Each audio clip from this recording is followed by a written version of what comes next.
So. Let's call the meeting of the Morrow County Commission to order, and we'll start with the pledge of allegiance. Allegiance to the flag of the United States of America and to the republic for which it stands, one nation under God, indivisible, with liberty and justice for all. Okay, first I'd like to thank everybody for their patience. We had a little technical things we had to work out here, but we're good to go now. And then one other thing before we get started. I'm Commissioner Dave Sykes. This is Commissioner Jeff Winholtz. And on Zoom, we have our other commissioner, Gus Peterson. Do you have anything you want to tell us, Gus? Is he still moving? And let's see. Is he on? There you go. Gus, I just unmuted you. Gus? Thank you. And yes, I am very happily calling from the hospital as a new dad. So I'm pretty excited. Thank you for that opportunity to share that, Chair. And I understand it's a boy, right? That is correct. Yes, he and Sammy are both healthy, and we're hopeful to go home after this meeting. So Right. pretty grateful. Very good. Yep. Okay, next up, first item will be a public comment. And what I'm gonna do is, this is a chance for people to make comments to the commission. And what I'll do is, we start with those in the room and then anybody on Zoom. If there is somebody that wants to comment, then I'll go through the rules. If not, I'll dispatch with the rules of the comment periods.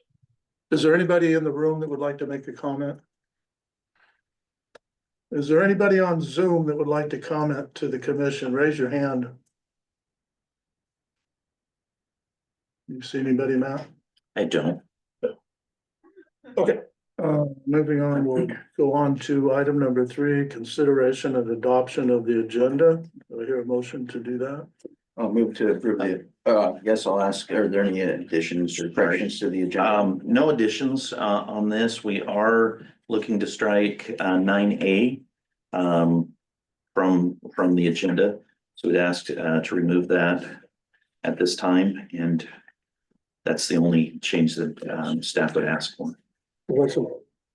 Wasn't Valerie, didn't you mention something under staff report? Oh, yeah, the accounts payable report's going to be presented, March 5th. Okay, so 4G is off too. Okay, so I would move to approve the agenda, removing item 4G and 9A. And I'll second that. Oh, let's test it out. I'll entertain a second. Gus? I'll second that. Okay, I'm glad you did. Okay, then moved and seconded. Any further discussion? All in favor? Aye. Aye. Aye. All opposed, motion carried. Okay, next up, we'll start with our department reports, and our first department report is from Planning Department, from Tamara. Thank you. Welcome. For the record, Tamara Mebit, and I have with me today, 2 new staff that haven't been formally introduced to the board. Clint Shoemake joined us a month ago, 2 months ago. 4 months ago. Oh, 4 months ago. He's doing a great job. And on Monday, Jim Begley started, and Jim comes from spent a year in Moses Lake and 5 years as a planner, county planner in Southern Idaho. So glad to have it. Hopefully people stay around for a while and don't move to greener pastures. So I asked them to come so you could meet them, and That's good. Glad to see you. Welcome aboard to Morrow County. okay. So you have before you the written report. I'll just touch on a couple of things. If you scroll, at least it's on the back of my page, while I was preparing for our budget, and Kevin likes some graphics, I asked Clint to take our database and make a graph. And so it caught me by surprise. I knew we were busy in 2024, and our data is not a fiscal year, it's a calendar year. but we grew by close to 50% in permits that we issued in 2024. And we also had a 50% turnover in staff. So we did a lot of work in that year. I think we were productive, wasn't without some challenge and a few errors along the way, but I think that's a good piece of information to share, and I appreciate everybody's help who worked on that. I've introduced our new staff people.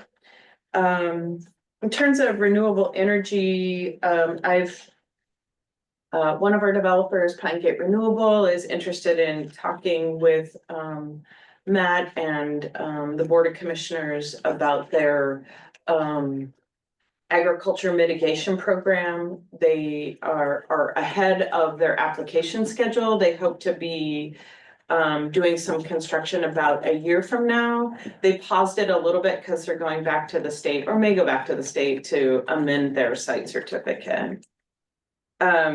Our compliance planner, Caitlin Kennedy, and I went out a few weeks ago. It was a very cold day to the Wheat Ridge Wind Energy Project and met with, it's a small town out there. If you haven't been out there, it's Central County. The state compliance folks were out. And so we just tagged along to see what a state compliance inspection would look like. It was too cold to look for weeds. Some snow on the ground, and the rest of everything was pretty frozen, but I think they do a pretty thorough, robust job out there. It was good training for both me and Caitlin to see how the state handles it. The next item, the Morrow County Heritage Trail, just last week, the team, also including Michaela, set up a table in Boardman at the Sage Center, which overlapped with the Boardman Community Development Association's meeting, and that committee discussed the results of their recreation survey. And how many people stopped by our table? I would say 35-ish. Seems like a lot of interest. Most of the comments are complimentary. Some might be competing interests. Some people want an unpaved trail where you can horseback, and some people want a finished trail, and probably they'll get a little bit of both from that. So there's also a survey. I attached that whole flyer, and it has the QR code. I attached it to our monthly update. Just getting public input on what features and what sort of other amenities they'd like to see for the Heritage Trail. And that survey is available in both Spanish and English. Stephen included here a copy of, I think that's the building in Lexington. He's doing some work for the town of Lexington. They don't have a planning staff. Matt and Stephen and I are still talking about how far outreaching the county support for GIS and drone work would be. Right now, the little cities, Stephen's done several projects, as long as it works into his workload. And I think it's a real asset for those small cities. Caitlin had her code compliance report in here. She's super organized and has a lot of work going. In terms of water work, I just said staff are preparing to implement measures recommended in the resolution and the final report that the board adopted. Last week, Commissioner Peterson and I met with some folks from Northeast Oregon Water Association so they could share. It's much better for them to share their story and their mission, and to also request some support. They shared that directly with him. And our involvement with them really fits under Initiative 3, which is to support regional water planning. The Love Guama had a meeting. I also included in here references to the state website. So they're taking public comments on the Oregon nitrate reduction plan. And that effort really, in my terms, supplanted the efforts that the local Love Guama committee has been involved with for many years. We're really on standby, if you will, to see what role the local Love Guama committee will have. Commissioner Peterson is a voting member, Commissioner Doran's a voting member, and I'm Commissioner Peterson's alternate on that. the steering committee for the drinking water roadmap, the Bi-County project, also met here last week. I thought it was a really good meeting. I think we had 25 or so people on Zoom, lots of interest. I think some of the interest from the Water Advisory Committee morphed over to the steering committee. And we had city representatives at that meeting. So both of the cities, Irrigon and Boardman, and we had Umatilla and Hermiston. And that was valuable because the scope of this drinking water roadmap project is to look at opportunities to connect these rural domestic exempt wells to a public drinking water system. Cities seem open and receptive, but they were also very clear about constraints for city to subsidize any infrastructure that would go to these drinking water systems. So it was both practical, but shared some good technical information.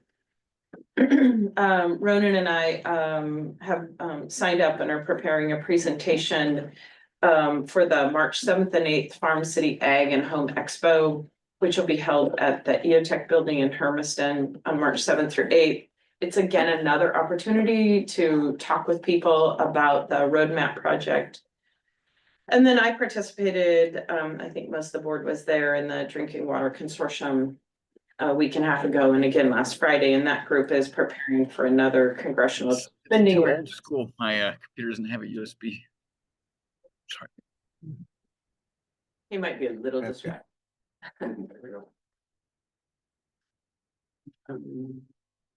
So I am providing a little bit of backup support to Matt on that, working with Ronan and Nick Ducote in that CDS request. And also helping with the REV program, who we've contracted with, that's Matt's contract, to help do some direct public engagement in the West Glen area. In terms of transportation planning, I just note we have had a couple of meetings with our technical advisory committee for the Tower Road Interchange Area Management Plan. And yesterday, Caitlin sent out notices for the first public advisory committee meeting. And Commissioner Winholtz, we invited you to that. I know you have a lot of interest on Tower Road, as do we all. So that meeting is coming up in a few weeks. And then we're also we finalized the work program for our overall countywide transportation system plan update. That will be a big undertaking. Eric Imes and I will be involved, and Jim will be as well. So that concludes. If you have any questions or comments. Nothing. You, Dave? Nope, I don't. Yeah. Thank you Gus, very much. you got any questions? Of Tamara on her report? Matt has to unmute him. Unless he dropped off. He's probably down at the nursery. No. Okay. All right. Yes, actually, I do have a question. So Tamara, you said that the workload was significantly higher this year. Do you anticipate that being a trend going forward, or was that an aberration for 2024? That's a good question. And it's always a best guess.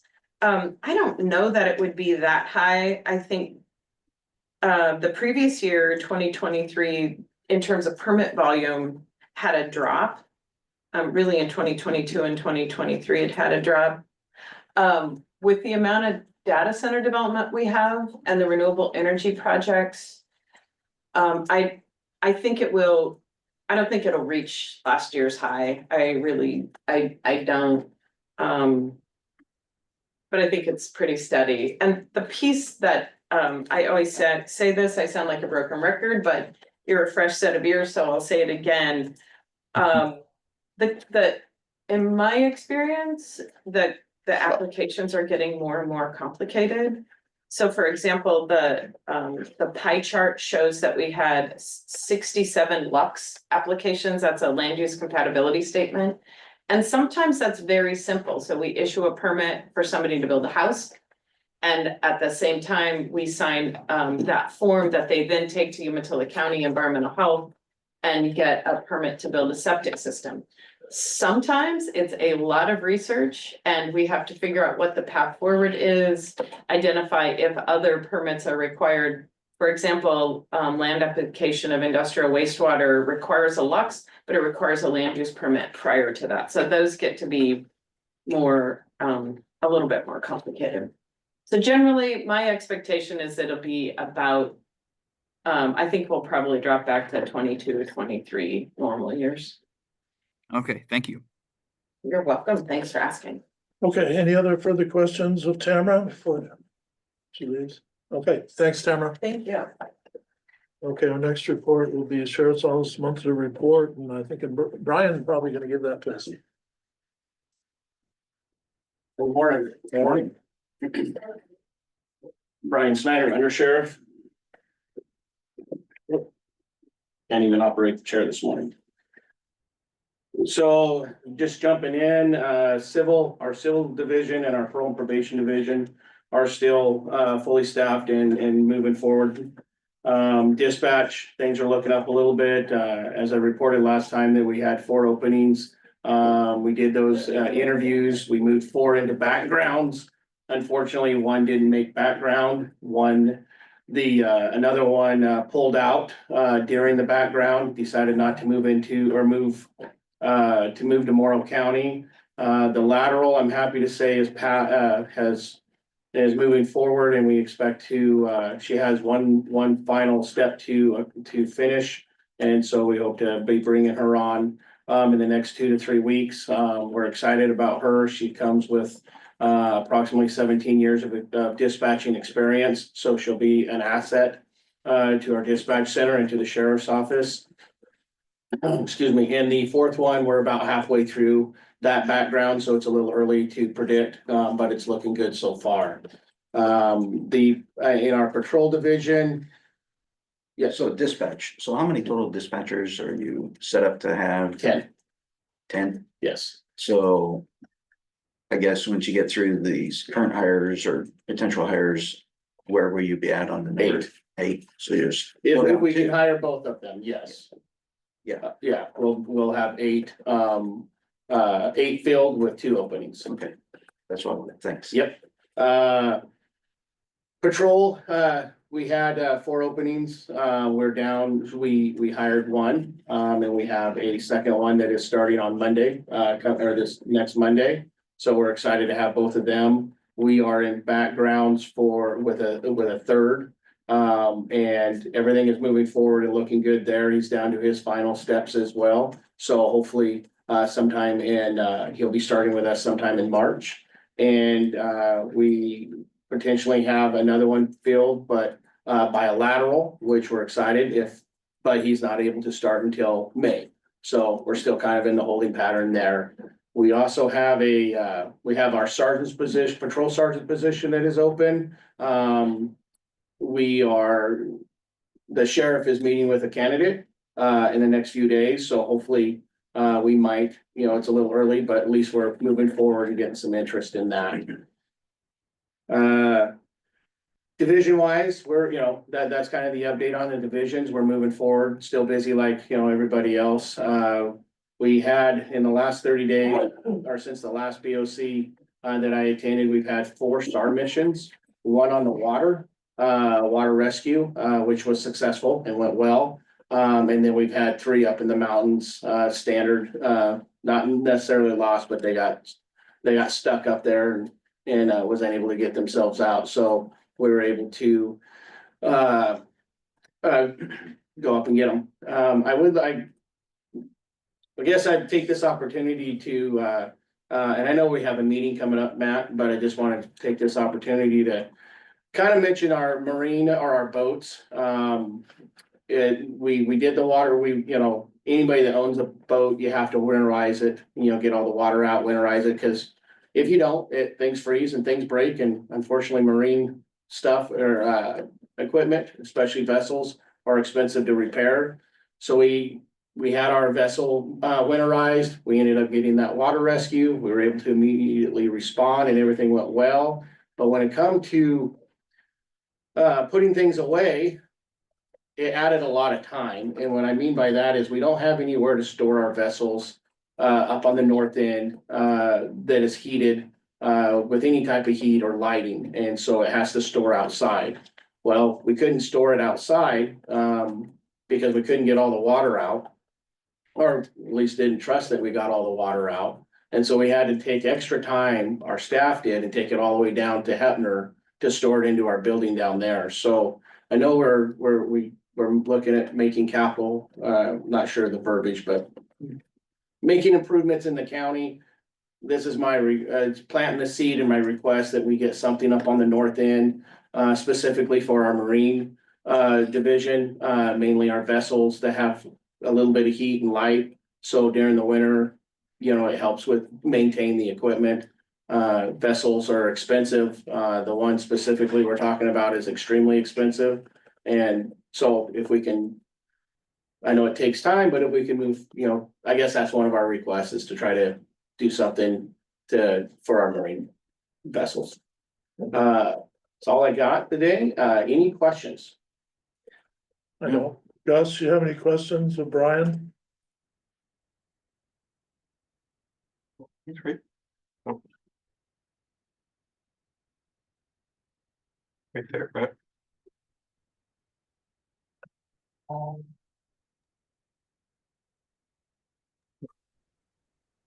I do not have any questions, no. Okay, thank you. Thank you. Appreciate it. Okay, next up is our weed department quarterly report. Corey, are He's you? not on, but he submitted his written He sent report. it, okay, his written one, yeah, I saw that. Okay, next we'll go to our veteran services quarter report. Amanda. Good morning. Morning, Commissioners. Amanda Kendrick with Veteran Services. In your packet, you will find my quarterly report to the Oregon Department of Veteran Affairs. This is where we get our grant funding from, so I submit this every 3 months, so they know that I'm doing what I'm supposed to be doing. As you go through here, the numbers are starting to go up. I'm now at 6 months of employment, so as I'm getting my feet under me, these numbers are improving. We had 70 veterans in the office in the last 3 months. And when I refer to that, it's October, November, and December is the numbers that these reflect. And if you are interested, as you go down, it lists things more specifically, the events that I'm attending or creating and hosting and a number of attendees. And then on the second page, it lists other services that we do as well that may not be specific to my job, but anyone that walks in the office, you know, we do our best to help them, whether they fall under veteran status or not. We work a lot with the widows or surviving spouses.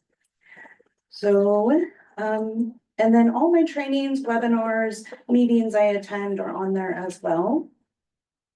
I would like to mention, since I was in here last, we have had a pretty good turnout with outreach events. We do the Irrigon coffee time, as we like to call it, kind of like a social hour for veterans. We do that every week over at the senior center. We have an average of about 20 people a week that come to that. And we started a Hepner Veterans Lunch, and we had about an average of 25 attend that as well. And I'm going to be starting an event in Boardman as well. And that's going to be an evening, so everyone that it works during the day and cannot attend these other events may be able to attend that one. And just making sure that everybody in the community is having access to our services. Let's see, I did go out to the outreach to the Boardman VA clinic. It's a very small clinic out there. I don't know if you've ever seen it or been out there. There's only a provider there once every 3 months, but I was able to meet him and talk to him and just get an idea of what they can do there and what they cannot, because most of the time we are referring our veterans over all the way to Walla Walla. So it's nice to just have that where they can go get lab work done or just a lot of telehealth virtual appointments. And left my business cards there, so she's been referring a lot of veterans my way. And in November, I attended both the Irrigon and the Hepner High School Veteran Recognition Assembly that they did in honor of Veterans Day, which was an amazing event for me to attend. Irrigon just recently started it back up. Hepner, they know what they're doing. They've been doing it a long time, and our office did cover the veterans lunches that day as well, so no charge to them.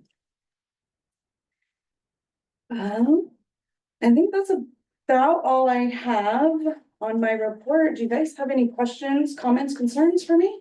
Questions of Amanda? Well, of course, the federal headlines about funding cuts and VA, is any word on how that may impact you or services that we can provide our veterans in the county? I did speak to my Oregon Department of Veteran Affairs trainer yesterday, regarding this, and she assured me that she has been assured from her higher ups that it should not affect us, though it is obviously affecting federal. We're state, and apparently veterans is a high priority, which is great to hear, because truthfully, the way that most people view it as a veteran is they're underserved. So it's great to hear that we are still a priority for funding, and there's no cause to be concerned as of now. That's good news as. Yes, it was very good news. It was the sweetest thing. I even had a veteran call my office on Friday when the news went out that federal did lay off 1,000 VA employees. I had a veteran call my office and was like, "That doesn't include you, right?" I'm like, "No, I'm still here if you need me." So I'm pleased to say that I've had nothing but positive reviews from the community, and getting out there and doing the best I can to let everyone know that there is somebody here in the office now, and I plan on staying, and they can tell that I'm very passionate about what I do, and I really believe in what we're doing, so. Okay. Gus, do you have any questions of Amanda? No, but thank you for all of the outreach that you're doing. I really appreciate it. You're welcome. Thank you, guys. Okay, thank you. Thanks. Okay, next up would be our treasurer's monthly report. And I don't see, and I don't, January usually submits, but there's nothing yet submitted on that, so. And our next would be treasurer's quarterly report. And we have that in our packet. That's the investment. Which is pretty interesting. I don't know why I read the whole thing. I guess I like that kind of stuff. But very interesting. Get a pretty good return there, not bad. Very safe. Looks to me. Kevin would know more. Anyway, okay. Any questions on the treasurer's quarterly investment report? We don't have anybody to answer them, but any comments, I guess? Not for me. Okay. Okay, that concludes our department reports. Up next is a consent agenda. Does either of the commissioners want to pull anything out of the consent agenda and discuss it? Nope, I'm good with it as is. I'll move to approve the consent agenda as presented. I second that motion. And moved and seconded, all in favor? Aye. Aye. Aye. All opposed, motion carried. Okay, now we're on to our business items. First up is our Wagon Trail Energy Center payment in lieu of taxes agreement. Ryan at NextEra Energy, he said he was, there he is. Hey, So- Ryan. So before we get started, Dave, I'll declare that I have a conflict of interest. I'm on board of Umatilla Electric, and Umatilla Electric provides transmission services for NextEra Energy, so I won't participate in any discussion or vote on it. Okay. Okay, then, Ryan, glad to see you. Did you have something you wanted to say to us before we? Yeah, good morning. I just want to apologize for not being able to be there in person. I tore my Achilles tendon about 2 weeks ago, and so I am not cleared to fly following surgery from that incident. So I just want to say sorry and congratulations to Commissioner Peterson. That's awesome news and good to hear that your family's doing well in the hospital. As far as the pilot agreement, we did model it off of existing pilot agreements within the county. The one stipulation is working with Mike, Eric Imes, and Corey over at Public Works. We added in an additional funding amount to supply the Morrow County Weed Department with an annual payment that's separate from the actual pilot payment. And that number was come up with, to use at Eric's discretion, but the idea, I think, is to support a full-time employee, keep up with inflation and any additional equipment that they want to acquire. Okay, anything else, Ryan? No, sir, that was all my comments, unless anybody has any specific questions about the agreement. Any questions? Gus?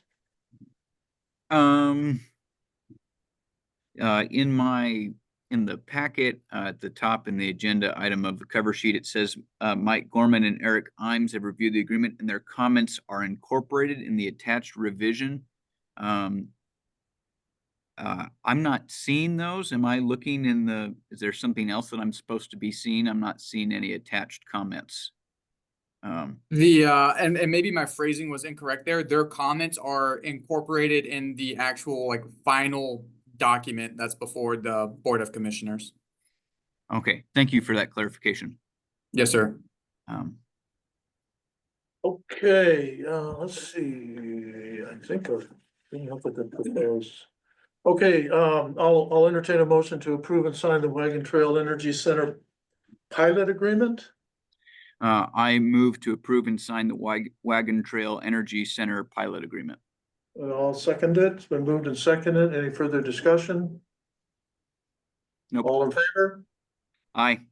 Aye. All opposed, same sign. Motion carried. Yeah, Ryan, are you prepared to give us a little timeline now, or are we reaching out too far on that? Oh, you're putting me on the spot here. No, I can give No, I don't a want to brief do that. That's update. okay. No, it's so the project is fully through the FSEC permitting process. And what I will say is we are in active negotiations and bidding out the project. So I just don't want to speak with certainty until those contracts are signed, because especially with the current federal government, there's a lot of things that could affect the timeline right now. Sure, understood. So, well, thanks for zooming, and we look forward to our partnership here in Morrow County with your new project. Yes, sir, and thank you for the time today. Okay. Next up is, So, yeah. This isn't directly related to this item, but when I was reading through this, I got to thinking, maybe worth having a discussion with the commissioners and Mike Gorman and maybe somebody from the state. When I read through this, the pilot agreements are based off of the megawatt capacity of the solar panels. And then if you have battery energy storage. And if I remember right, the range is like 5,500 up to 7,000, and typically, 7,000 includes with battery storage. My thought is that who knows what's going to happen, 10 years down the road. If this pilot's based off of the megawatt capacity of the solar panels, what happens in 5-8 years, instead of 600 megawatts worth of solar generation out there, they decrease down to only 400. But they still have the same capacity of battery energy storage, or even increase it. So they've increased the value out there. Maybe, again, this is maybe something that we have to explore if it's even possible, and it's worth having a discussion. Maybe these come in with battery energy storage, maybe it comes in at the 5,500, and we figure out how tax or payment in lieu of taxes on the battery storage, so that the county isn't hurt. As again, the first example I laid out, they aren't doing as much solar generation, but they still have the same or more battery storage. So the value out there is, in a sense, somewhat, because there is value to the battery storage. Again, maybe this is something for us to have a discussion about and bring in somebody to talk about it. What do you think about having a work session on this? That's what I would suggest. And it doesn't have to be, right away, but it's something to be thinking about. Well, as I've said before, and what we did, pretty much with Ryan, but we have another pilot agreement that we're working with right now. And we have a little bit of experience on kind of changing the pilot with the weed. And it's always what I like to do is bring these things in early on your discussion with the new solar project, so you're not springing something on them late in the game. So it really isn't early because, I think having something in place and being able to talk it through before we get a project come in, I think is a really good idea. No, I agree with you. Yeah. Everybody wants to know what the rules of the game are Yeah. before they start playing. Exactly. They don't want the rules to change halfway through. Right. So, Mike Gorman, are you with us today? Well, I'll just, he's No, not. Ryan's got his hand raised. Huh? Ryan's got his hand raised. Oh, Ryan, yeah, Yeah, I was just gonna bring up that's a good point. Two, I guess, caveats for at least my specific project, and obviously in the working session, we could look at other projects, but grid charging is fairly constrained in Morrow County right now from Bonneville Power Administration, and so from that point, batteries don't really have a standalone value without that solar generation attached to them. And then, you're also looking at the commercial term of your agreement with the offtake customer, whether it's another utility or a private customer. Our terms range from 20 to 35 years, which in both instances outlast the pilot agreement and the maximum length of a pilot agreement. I would imagine that's kind of an industry-wide contract length for this area. right. And we appreciate the fact that your businesses are think way ahead, when you're putting these projects together. So that's why we're just we wanna talk it over. Because some of the solar projects we're seeing come to us are half and half. One big one that has talked to us, and it was a big dollar amount, so it just kind of got us thinking a little bit, if the business is changing, but anyway. Yep, So- I agree. All good things to look at, and I 100% support y'all diving into that. And then, whatever resources I can provide, please let me know or answer any questions y'all may have specific to any NextEra Energy Resources project. Okay, yeah, of course, our agreements are already on the books, so. Yeah.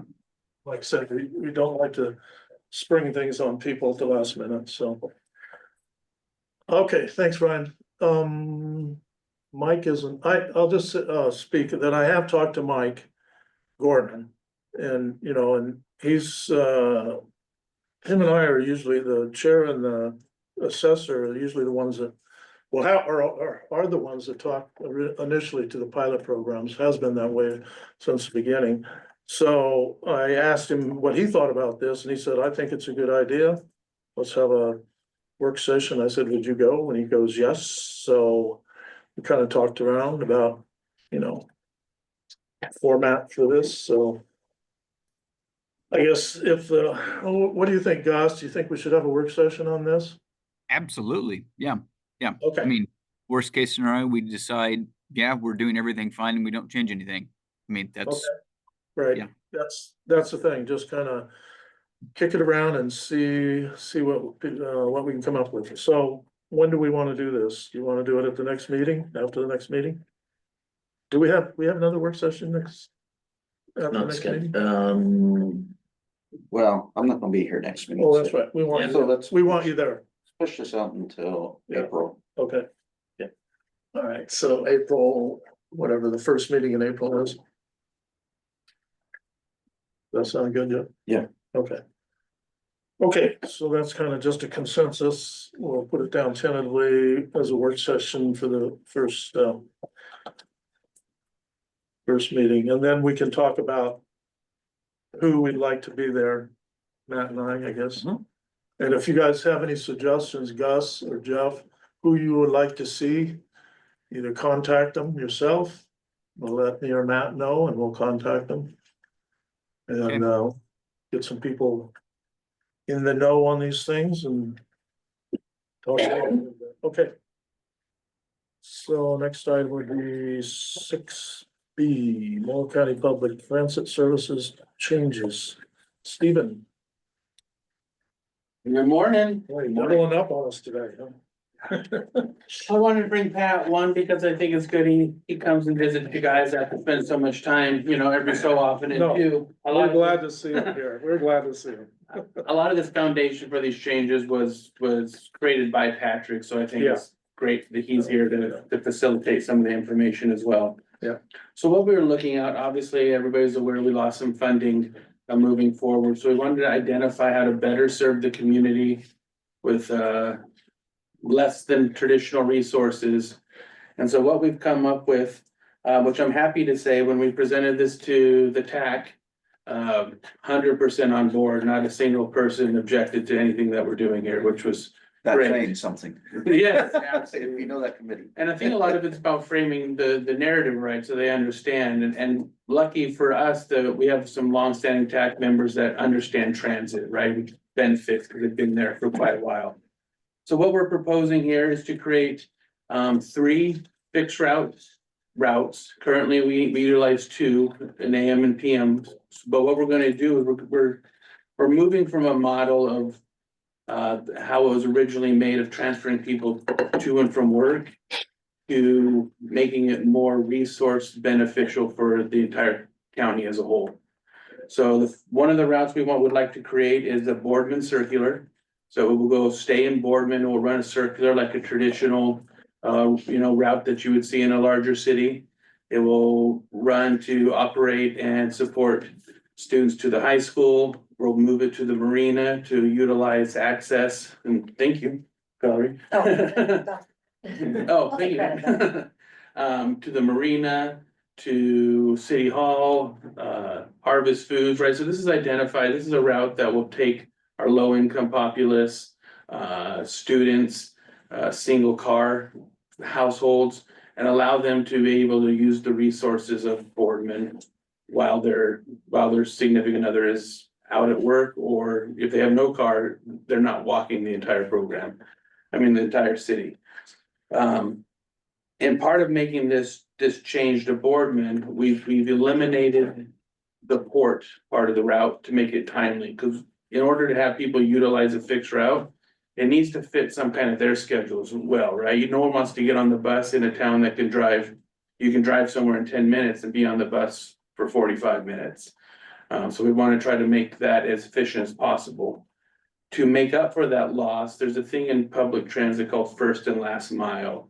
It's essentially like our van service program where people would come to our soon to be Boardman office. They would ride one of these regular buses, and then we would take them in a van from the Boardman office to whatever location out at the port that they would need to go to.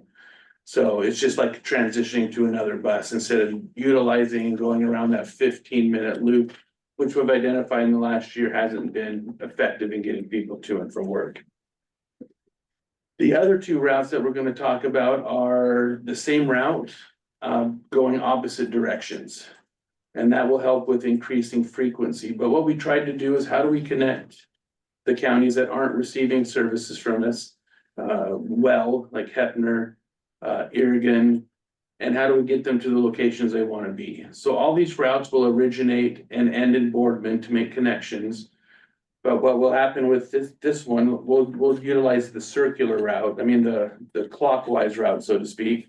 It will leave Boardman, it will come into Irrigon, it will do a quick little loop through Irrigon to help bring people from Boardman maybe here.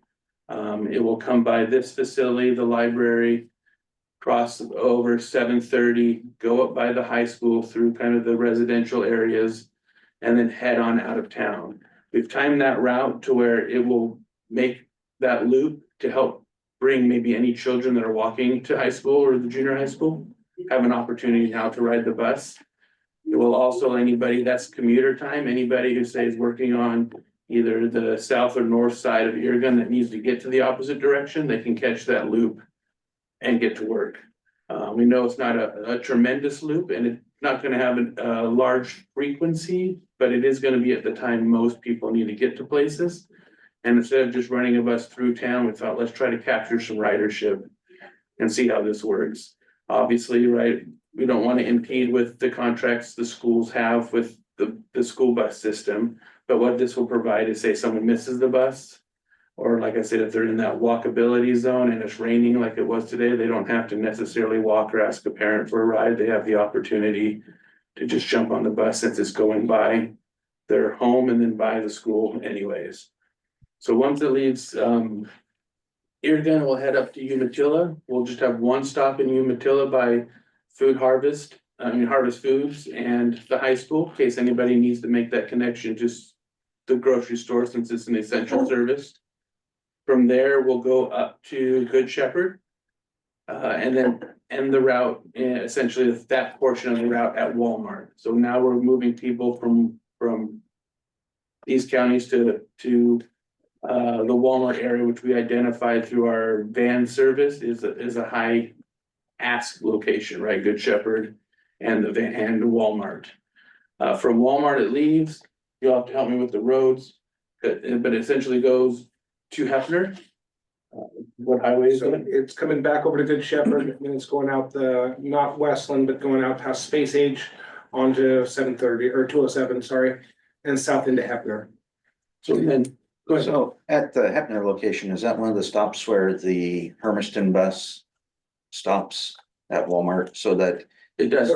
so if somebody here wanted to get to Safeway or Mart or someplace else, if that was on the Hermiston bus route, they could Yeah, they have to stop hit right the on. connector there? Yes. Correct. Okay, And so then it leaves, goes to Hefner. We've timed this route, right? So it's time to help the school kids in Irrigon. It's time to help in Hefner get the seniors down to the senior luncheon.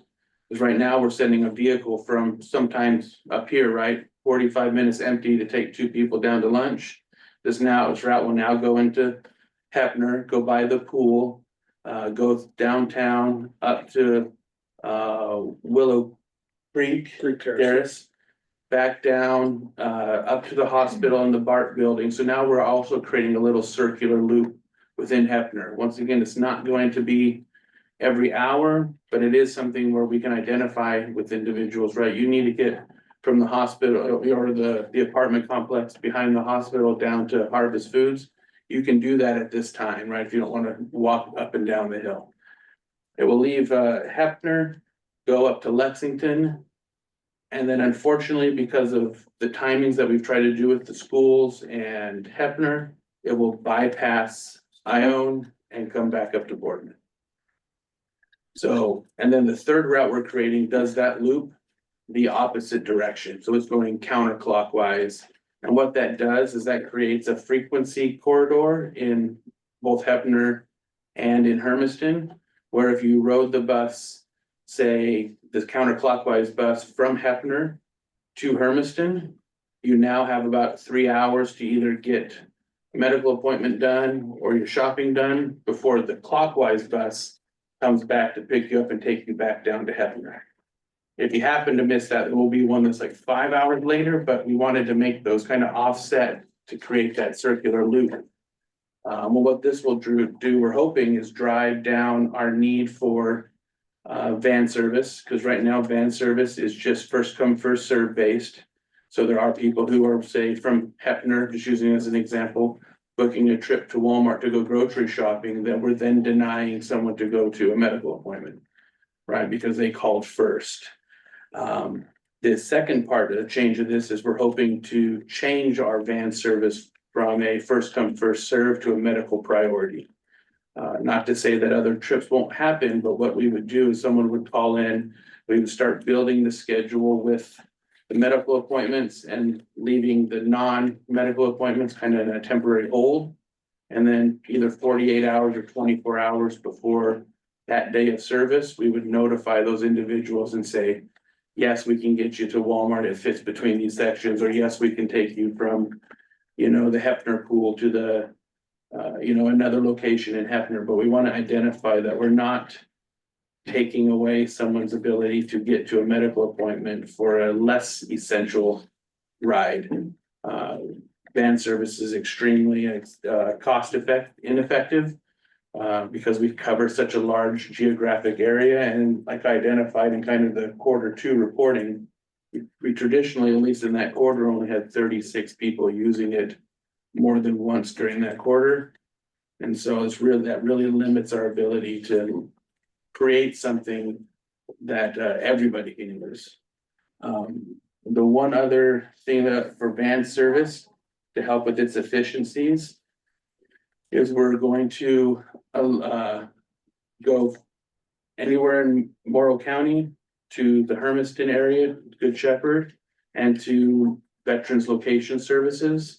We are asking to eliminate going to any other trips outside of those designated areas, similar like the Tri-Cities, Pendleton, unless they're those veteran services.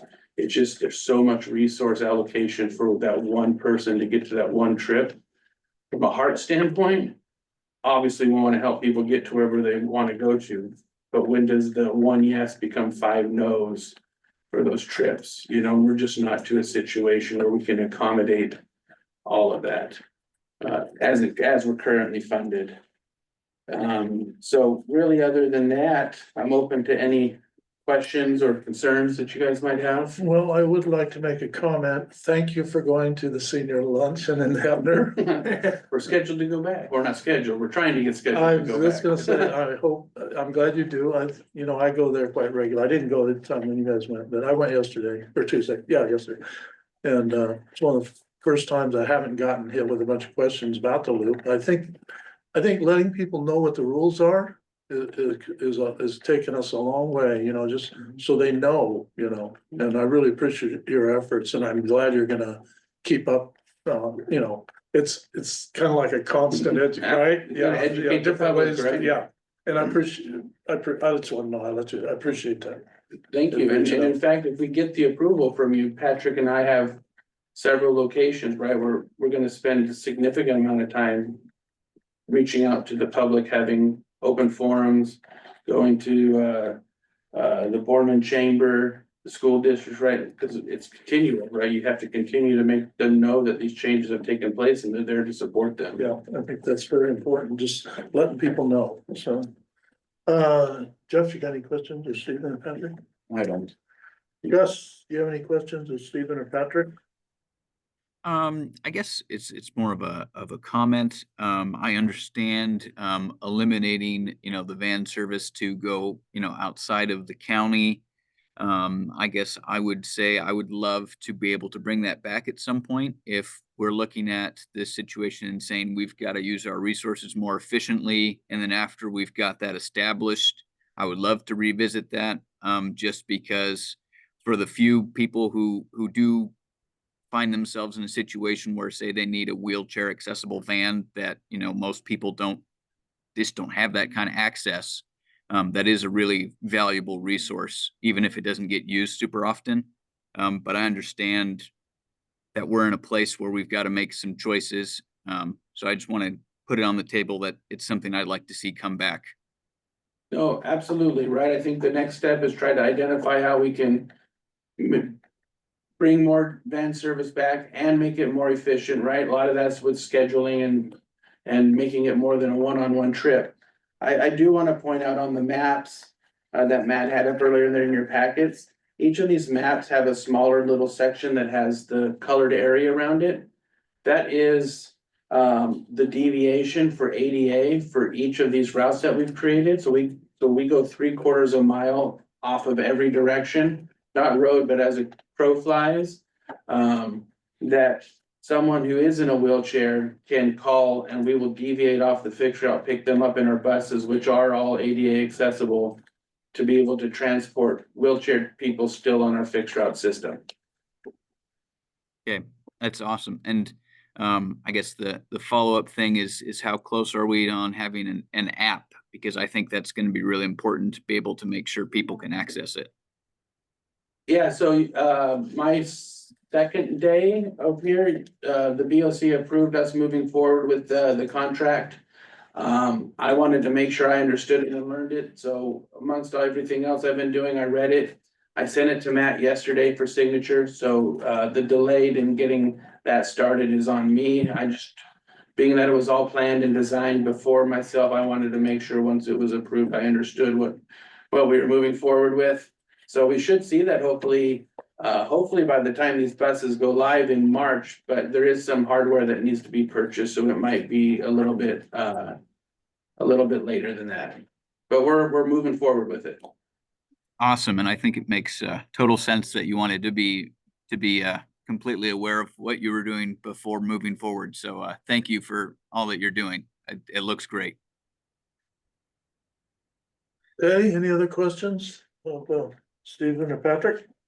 And if I can add before you said, anytime you guys are getting information that you can't add, sir, specific, please let me know. I'm more than happy to have one-on-one meetings with individuals, go and speak to groups, Okay. right? Because as much as individuals know about like maybe our service, there's so much like red tape behind public transit that you might have an answer of why we're doing something, but not be able to answer that follow-up question. Yeah. So I'm more than willing to help. Well, I think one of the successes, like I said, of the senior center, because that's where I caught most of my interaction. Right. Is you listen to the public, Yeah, So absolutely. you listen to what they said, and it wasn't just anyway, appreciate it. Thank you, sir.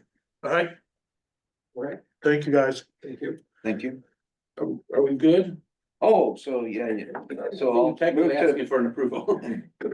so Oh, okay. Oh, yeah, right.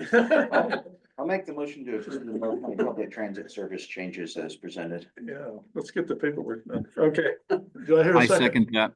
Okay, been moved and second. Any further discussion? All in favor? Aye. All right, Aye. all opposed? Motion carried. Thank you, gentlemen. Thank you. Thanks for keeping us Thank on you. track. Congratulations. Okay. And if you've noticed a trend, we are not requiring facial hair for all new hires. Even though the three that you've seen today have facial hair, it's not a requirement by the county. Are you sure? Everybody's gotten so far. Does it help get a job here? It's not part of the interview All process. All right, next up, our last business item, 6C, legislative update. And are you heading that up, Matt? Yeah, I just wanted to bring up a few items as we're keeping track with AOC on several items. They have a monthly legislative update. We're also working directly on a couple bills. There are, of course, two that we're looking for action. Just a short update on House Bill 2725 with ports and the strategic improvement program. That has currently been referred to the Transportation Committee. Nothing scheduled for discussion on that yet. We're keeping an eye on that. I met with Commissioner Schaefer, who's the president of AOC, yesterday. He's asked me to kind of create just a primer report, putting all the details in it to make sure that things can be verified and set forth for any type of messaging on consideration of that. There is another piece of legislation, HB 2944, which AOC is asking for help in opposing. This one amends the Public Employment Relations Board statute to allow labor unions to file civil action against public bodies if we don't provide information on a timely basis. And AOC and ACMA are definitely not online with that piece of legislation. So we'll be looking to see what we can do. There are several others that they're looking, not asking for direct involvement with.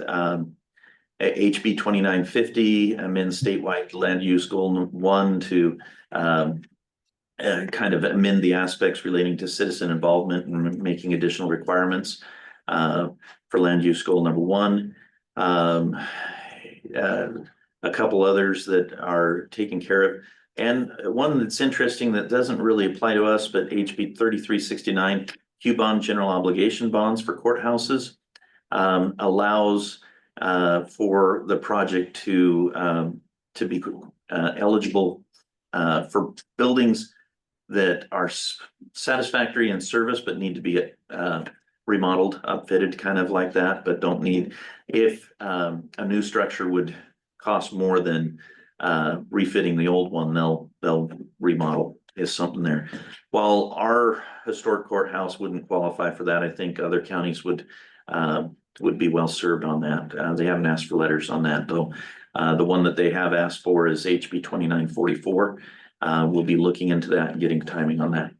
One thing, as we look at it, with legislative updates, if there is something that suddenly meets a dire need, we'll likely call a special session to make sure that the commission is online with any action that the county would do for to approve or oppose or support a measure.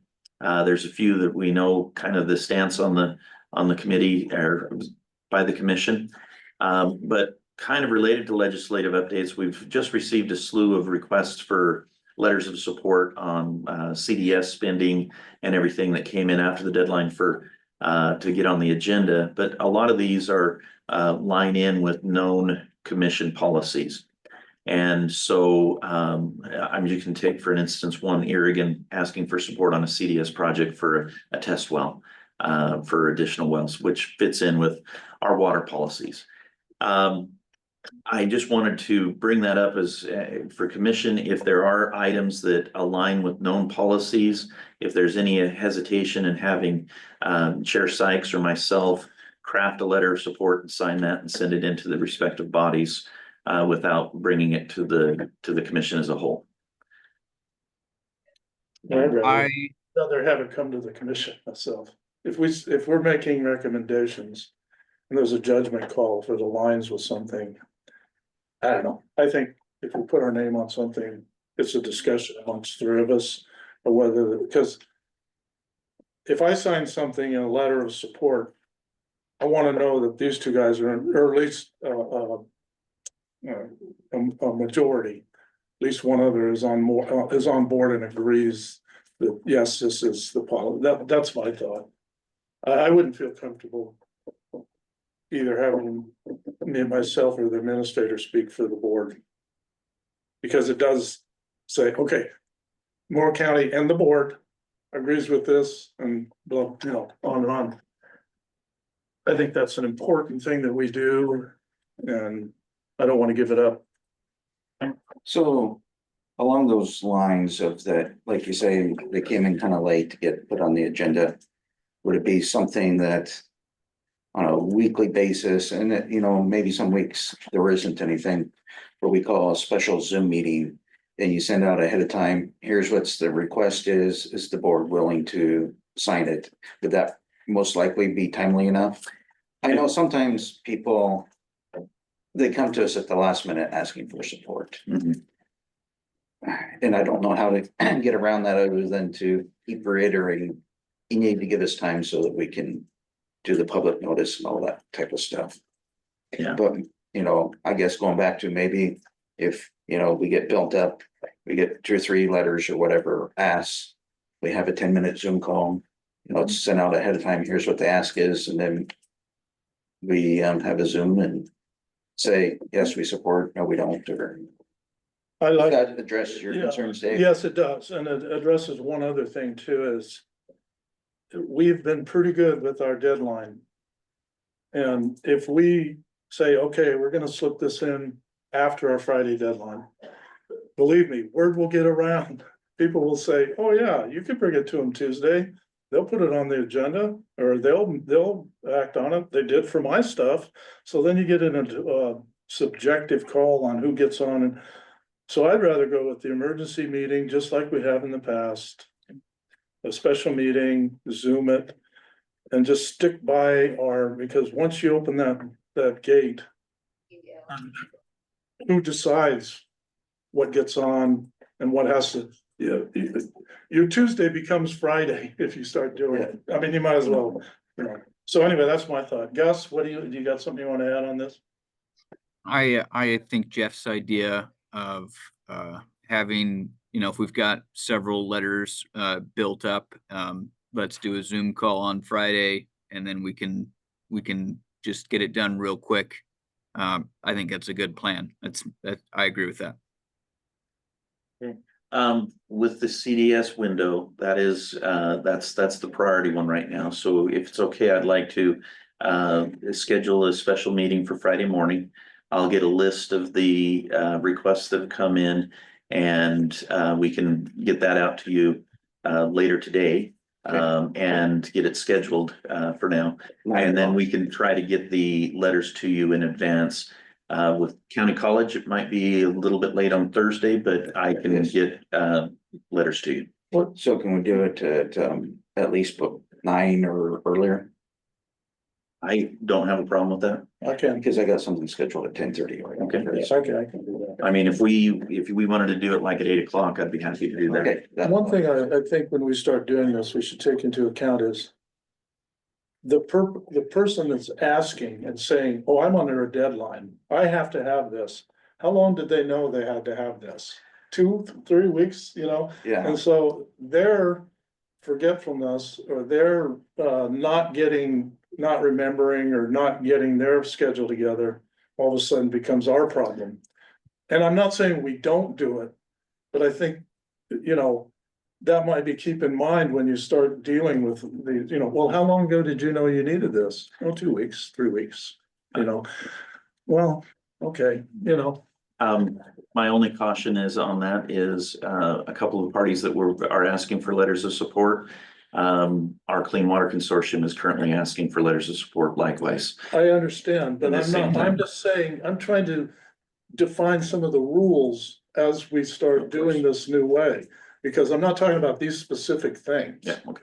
Okay, I'm talking about, because when you start dealing with everything on an individual basis, then you start setting policy without really setting policy, you see. So I'm just saying, not these specific items, when did they know? Okay. That's not what I'm saying.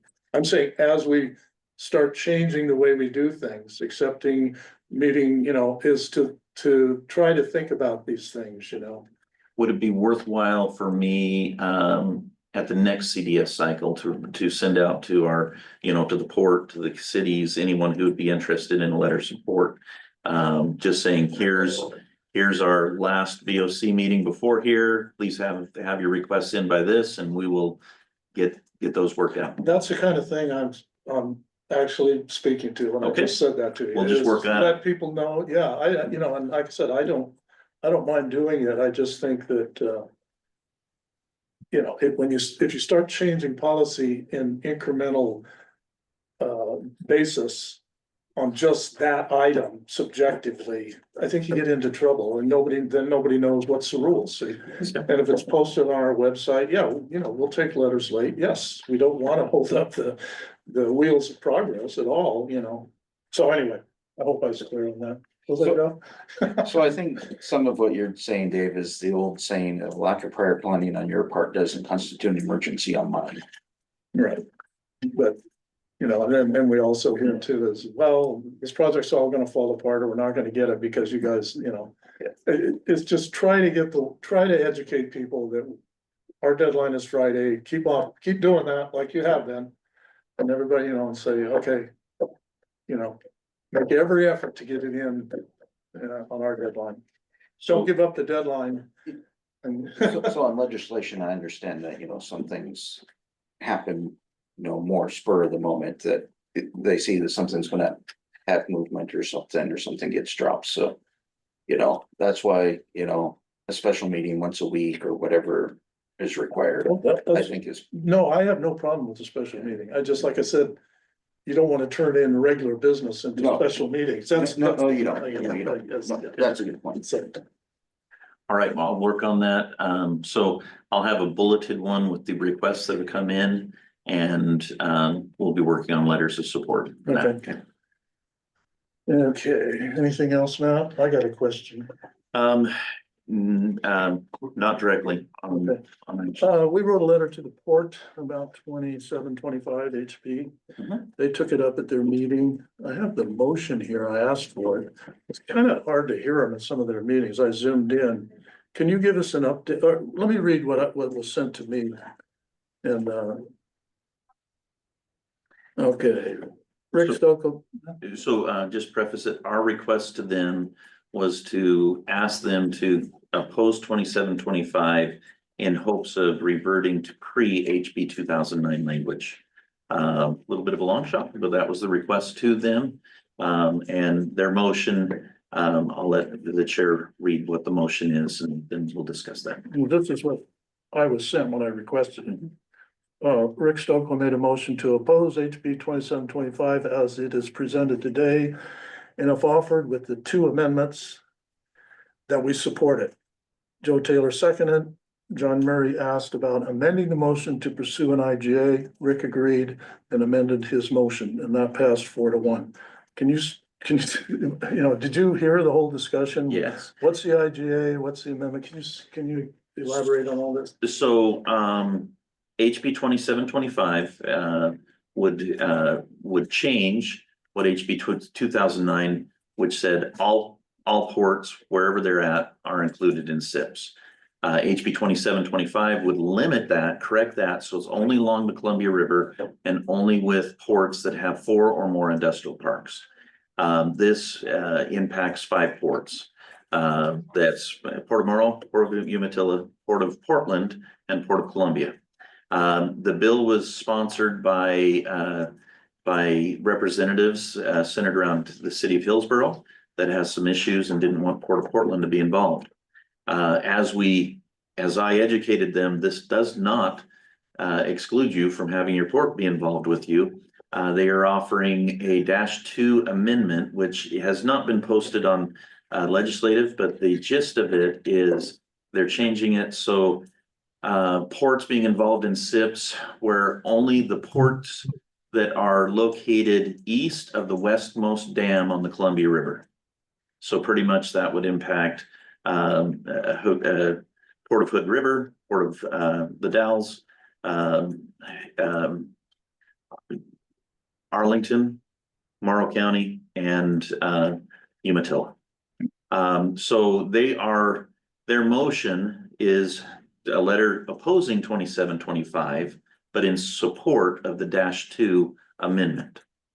One of the things that Commissioner Peterson and myself talked about is, we don't want the state mandated control on this, especially on specific ports, which I think is a discussion to have with the ports themselves, because if we're suddenly getting special treatment, why couldn't a special treatment be placed on the Port of Columbia or the Port of Astoria or something like that?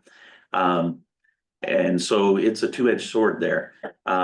One of the things they talk about, well, we really prefer local determination where we would come and set up an IGA on when the port would like to be involved with SIPs compared to when they're not, and have some clear lanes set up. This was a discussion that they brought up. Commissioner Peterson and I were there during the first time when they offered that. During their second meeting, they really clamped onto it. It is not an idea that we directly advocated, but it's something they brought up.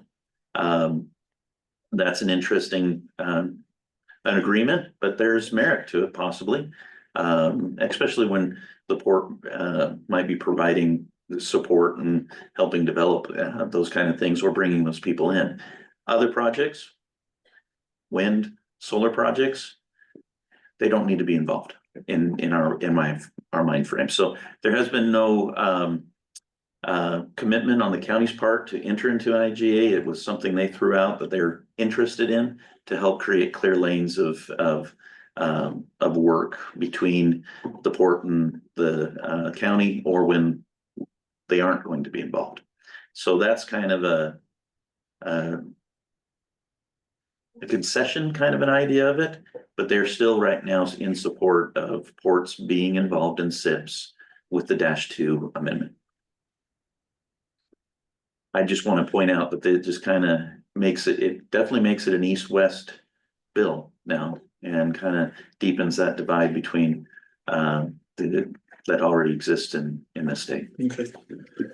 So to follow on that, I've had discussions with Rick Stokely about this. I signed checks for the creds last Friday and stopped in, visit Rick to see what their discussion was at the port meeting. And we had the discussion along basically what you were talking about is, an IGA between the county and the port, when the port would be involved in a SIP agreement.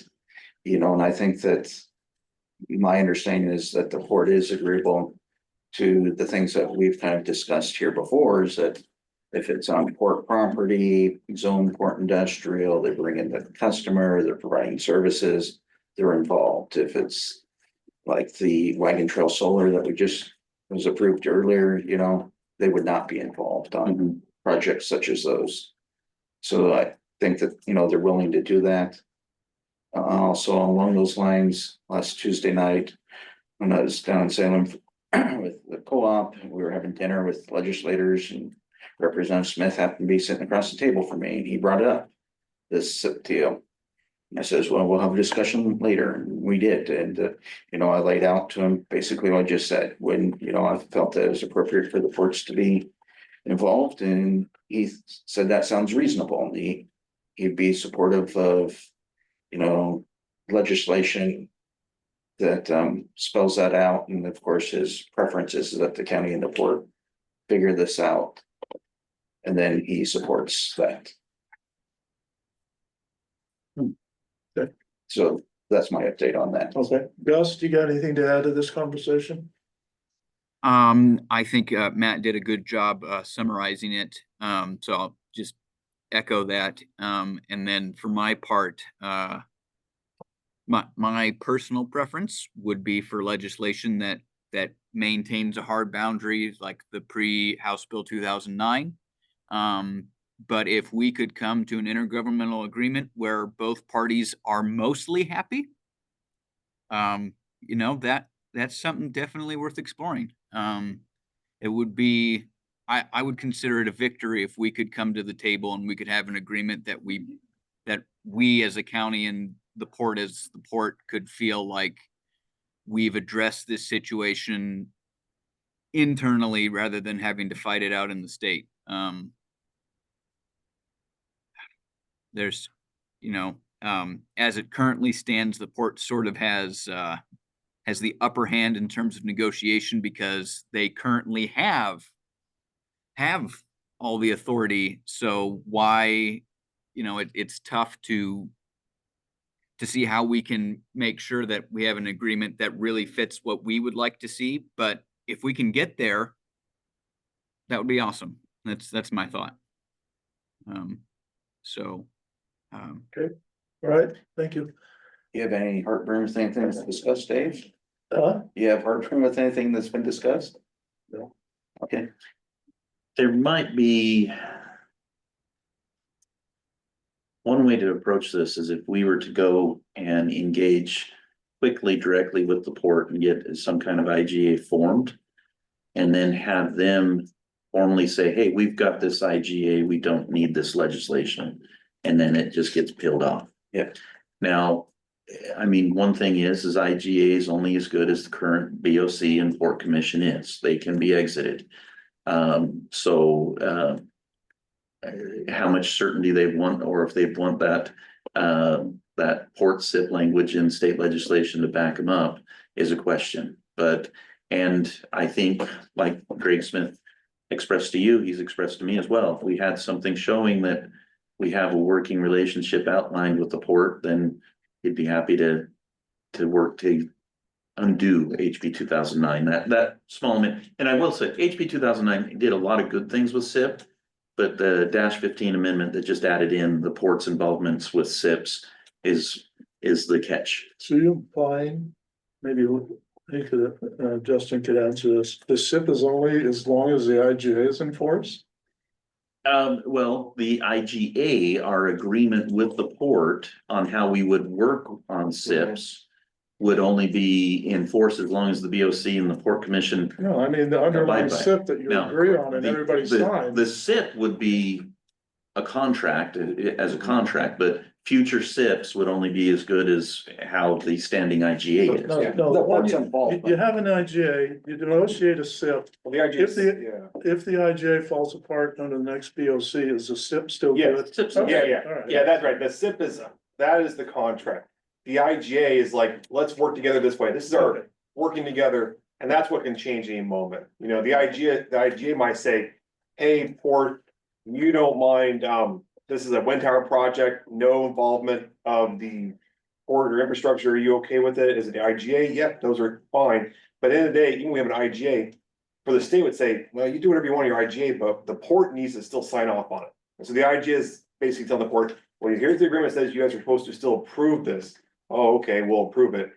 If it's some person, they say, yeah, we don't like that IGA, we don't like, you upset us on something else, we're gonna change it. And that's where there's a little more flexibility in the IGA could change, but the SIP is still solid. Well, yeah, but isn't that county rules overriding state law?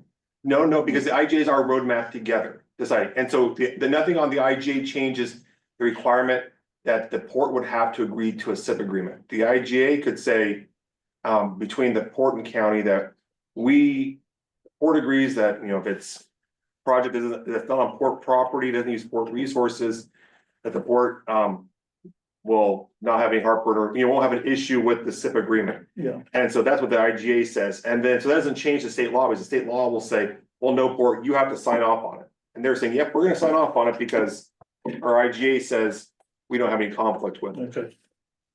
Cause I think the ORS is kind of flimsy on this thing. I mean, it doesn't really say exactly what all the details of what the port and the county are going to.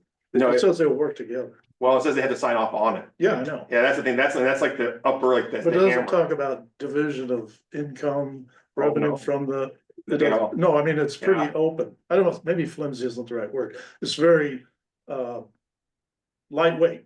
I don't know. Yeah. You know, it doesn't go into a lot of It's- detail on what our relationship with the port would be, or what could be asked for from either party. but the IGA That's the would, key. the IGA would.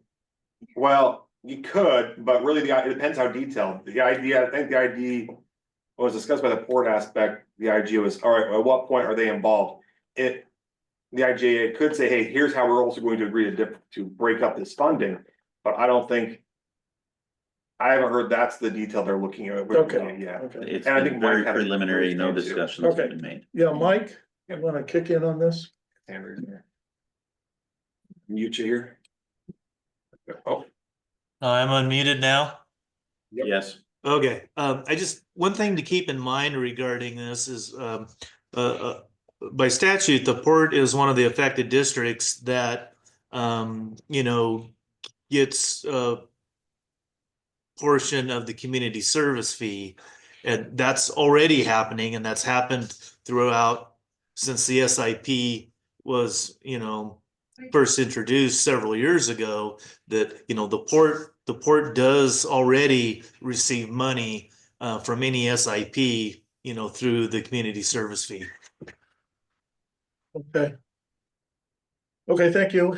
All right, any other discussion on this or legislative items? So just for clarification.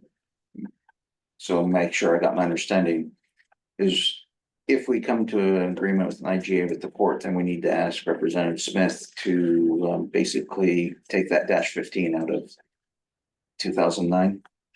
that could be an option to revert a bill to get ports out of SIPs. I mean, it's, the indication that I have is that, the rest of the state is conceding to Greg Smith's amendment, the -15 to 2009. And, so that's what Hillsborough's amendment is keeping most of Representative Smith's district still under that premise, and everything else in the state is back to HB 2009. So if we could show specifically that the Port of Morrow and ours, we have an additional agreement that would take into considerations and reduce the competition, potential competition of SIPs and CREZ or port development, that he would consider weighing in and reversing some of that, whether it's through current language or taking it back to pre. Because that's what I was taking from your suggestions discussion here, is that we can have the IGA, but at the end of the day, the state law is going to trump what our IGA says. And if there is a change in either board here in philosophy, then the IGA wouldn't be worth the paper it's really written on, because the state law will trump and say that the courts will be involved. yeah, and the only person might I attended both the meetings of the board. I didn't attend it, but listened in. And, at least, I mean, I don't know what the port's position would be. I know we're not really discussing that aspect, but they're very strong in the idea. It's a term I heard is like, hey, we're married now. Let's find a way to work together through the IGA. And so I'm not sure, and their lobbyist was very clear saying, oh, no, you should not change this. This is a benefit for the port. The IGA is okay, but you really, her recommendation to the port is, hey, do not change the power you do have. The IGA is almost them accepting, saying, okay, we'll agree at this time to limit ourselves for these situations. I can't guarantee that if we had the IGA and said, hey, we're on the same page now, we can get rid of this whole provision, right? Their response, at least the lobbies, I'm sure at that point would say, no, we're gonna keep that in. That for us to work together, the IGA is what we're agreeing to let up our power for here. So that's the only where I'm not so sure we would change that aspect, at least their position on it. As it was pretty clear from the lobbyist, I remember. Yeah. If we would go in that direction, we would need to get some agreements with the port, which right now we've been, my side has been trying to figure out where it is and possibly get it reversed through legislation, not necessarily through an additional agreement with the port. Okay, anything else? Mike's got his hand raised again. Oh, Mike, yeah. Yeah. I was just going to say that this was a discussion maybe it was last week when I gave a presentation to the Ports Commission, and I brought up the fact that there really shouldn't be any competition between exemption programs for companies and the county, the port, nor any city should be lobbying one exemption program over another, just because there's different components. And what works best for that project or that company, we can't determine. Like with enterprise zone, there is employment and wage requirements that have to be met. With SIP, there is none of that, but there's a component that's taxable, and there's statutory fees like the community service fee that have to be paid. And so I really would hope we wouldn't get into a situation where there's a competition going on,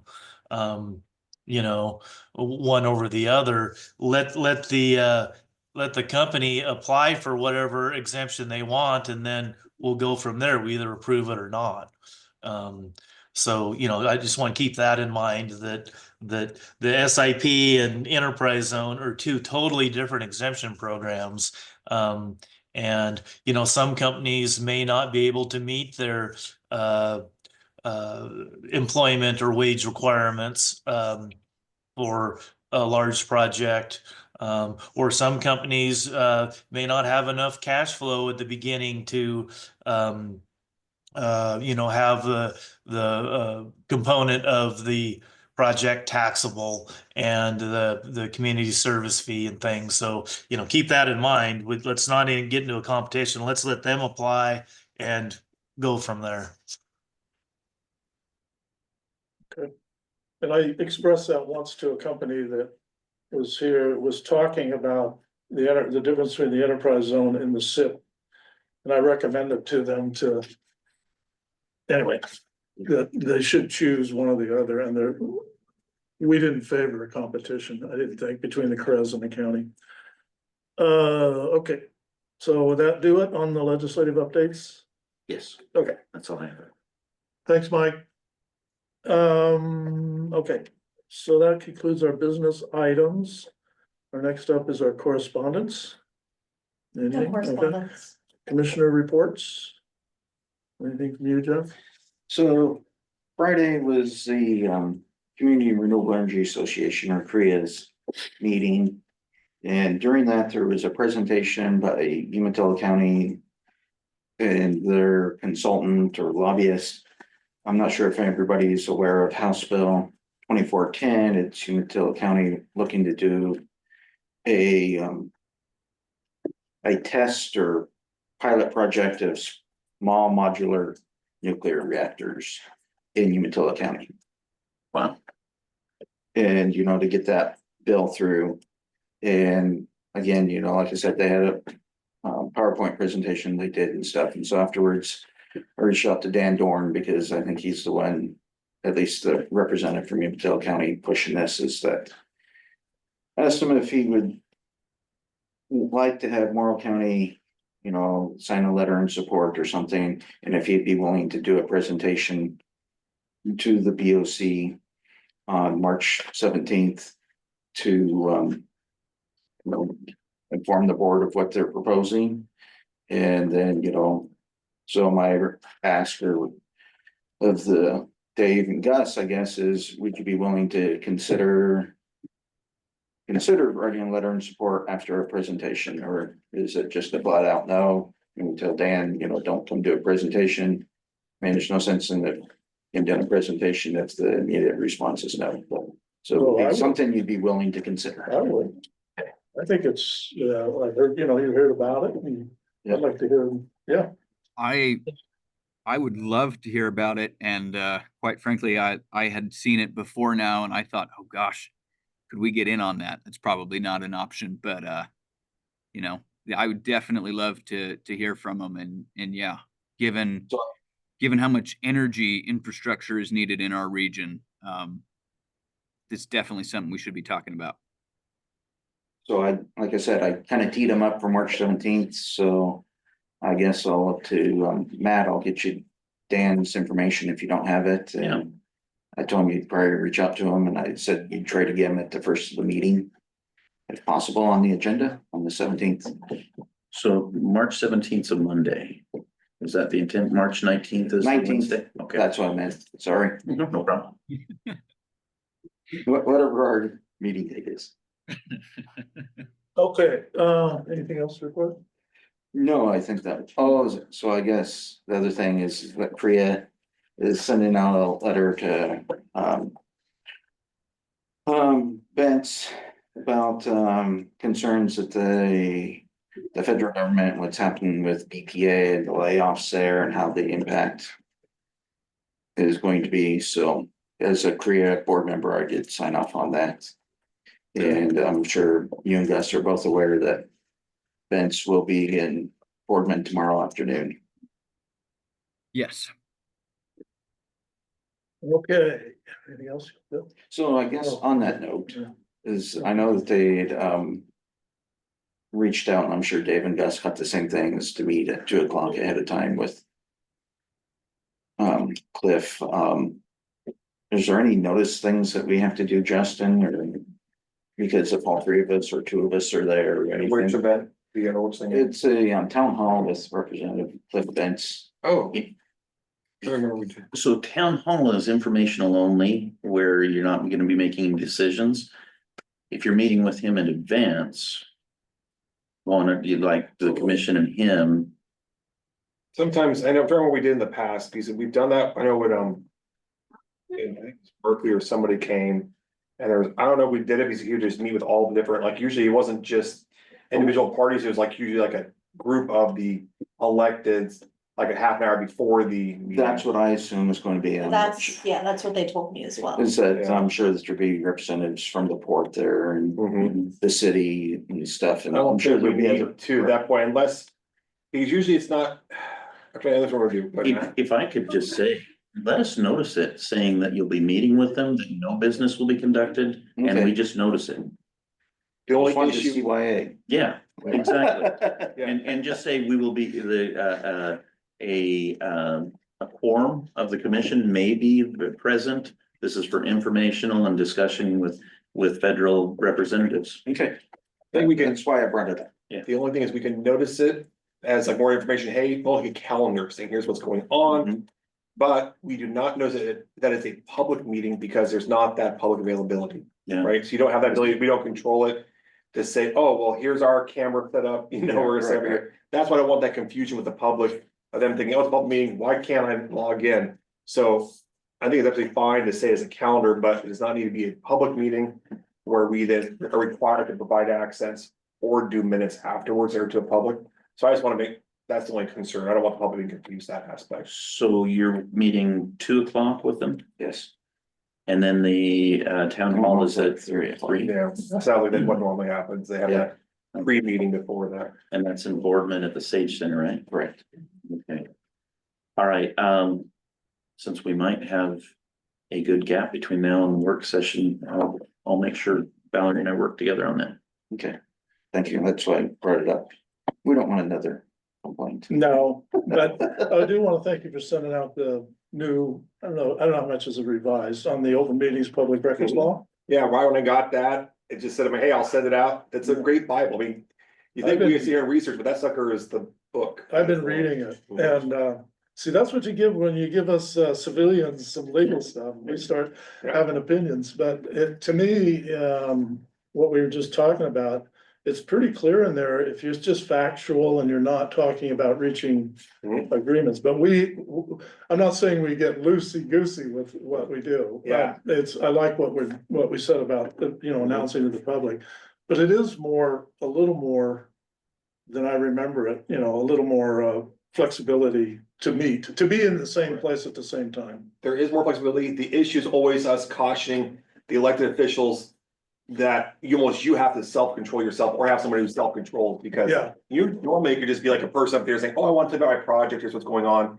Oh, that's great for the first half an hour, everything's going great. And they're like, well, since you're here, I forgot we had this thing. In a few weeks, we gotta come before the board here and let me tell you all about it. Right. And that's where the issue is like, ooh, now you're providing me information I'll be using for a later determination that I do know about. So you're right, it is more open. You shouldn't be as concerned. But it's still like always just a notice of letting you know, saying, oh, hold on a second, stop, to the person. Yeah, and you have the legal side of it and you have the appearance side of it. And That's true. In our county, we want to make sure we're very cognizant of the appearance side of it, but, anyway. Yeah. So we will work to get that posted as well as the Friday 8 AM Okay, meeting. any other reports? Nope. Gus, do you have any, commission report you want to give? I will, I'll be going to meetings in person for the next 2 weeks, but outside of that, I'm going to be at home. For obvious reasons. Well, we can hold Zoom meetings at 2 AM now. That might be the best time for me. We'll find out. This is your first one, isn't it? This is my first one, yes. So. Okay, so I won't hesitate to be able to call you at 2 AM. I know I don't want to do that. That's breaking open meeting law. No, it's great. We remember the little babies, don't we? And what the first few months are like. Okay, so. One last thing, if there's no other reports. We have a request, our Kevin Ince, our finance director, needs to have a work session with the Board of Commissioners in order to discuss our revolving fund. That hasn't really been touched a little bit, and GEODC, there's some revisions that they would like to see so they can properly market it. It's going to be a bit of a heavy topic and really deep on the finances and regulations and that. So he was not really looking to have it after on the same day as a BOC, but have it a separate one. He threw out a possible date of next Wednesday, the 26th. But just wondering how the commission would like to approach a discussion on that topic. I will be I'm on, good. you'll be on an airplane, Okay. and so I think that, I don't know if Dave saw this, and so be breaking news to him now is that Wednesday, I believe, they're going to have a CDA budget hearing. So since I'll be on, Dave is the alternate. Yeah, they got that straightened out. They're gonna have it today, won't they? Yes. And that's what I saw. And they finally got it. Yeah, no, I'll be there. I mean, I saw that, well, Umatilla County meets today too. Yeah. So John wasn't gonna be there, and I knew you weren't gonna be there, so I figured, well, they're gonna have another day. But is that what they've settled on next Wednesday? Yeah, that was the email. I think I saw it. Anyway, okay. I'll make sure you get it. Okay. Would we possibly do it on Tuesday, the 25th then? I believe that that's going to be the CDA meeting at 1 o'clock. Oh, okay. We can look at some other dates. You're gone that first week in March. Yep. So I'll check with him and just with the schedule, see if we can get it on a non-BOC day sometime in March then. When's county college? When are you gonna be going for that? I'm heading out after the work session today. So Oh, that's it's this week. Thursday and Friday. Okay, So I'll be working remotely on these letters and that, and then I have a little personal trip next Thursday and Friday. But yeah, all right, with that, that concludes our business. And we're going to now go into executive session, but I'm gonna call a 5-minute recess first, and then we'll come back into open meeting, and then we'll go into an executive session. And I will read the ORS notice on which that covers this. very good. That's 5-minute recess right now. Okay, I'm gonna call the meeting back to order after recess, and now we are going to go into executive session. Morrow County Board of Commissioners will now meet in executive session pursuant to ORS 192-6602E, which allows the commission to meet in executive session to conduct deliberations with persons designated by the governing body to negotiate real property transactions. Representatives of the news media and designated staff shall be allowed to attend the executive session. All other members of the audience are asked to leave the room. Representatives of the news media are specifically directed not to report on or otherwise disclose any of the deliberations or anything said about these subjects during the executive session, except to state the general subject of the session as previously announced. No decision may be made in executive session. At the end of the executive session, we'll return to open session and welcome the audience back into the room. And there is a potential, this is applied to 2E, that there is a potential decision? Or was that just on the other one? There is a potential decision. Okay, there will be a potential decision or action items as a result of the executive session. But we will be coming back into open session before we adjourn, so just so the public knows that. Okay. So now we'll go into executive session. And,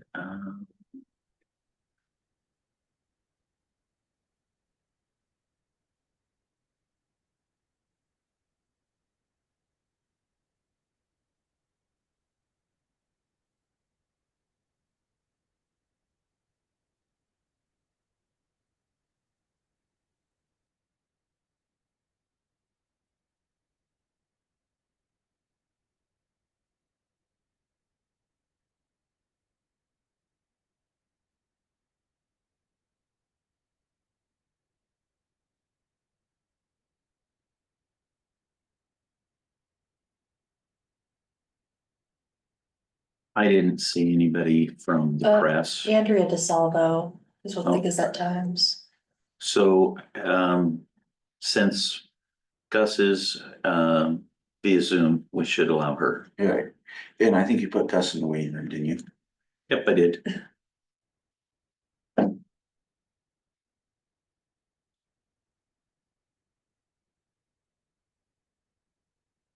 All right. Gus, are you there?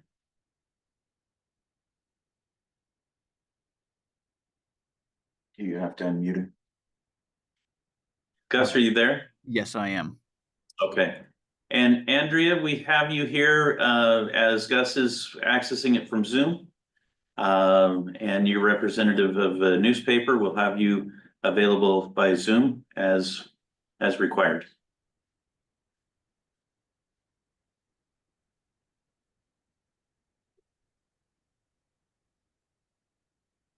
I think recording resume. And I'll bring back.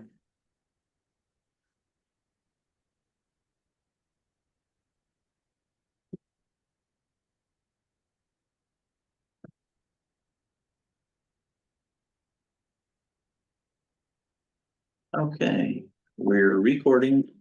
Okay, we're coming out of executive session now in open meeting. There will be no action taken. So with that, is there anything else to come before the BOC at this time? If not, we'll call the meeting adjourned. Thank you, everybody.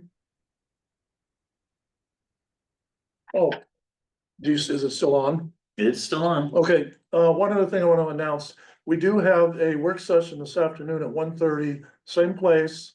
Is it the same Zoom information? Yes. Yeah. Okay, same Zoom information. If you want to zoom in on that, it's at 1:30. We're going to be talking about a CIP, the capital improvement plan for the county. So, thank you.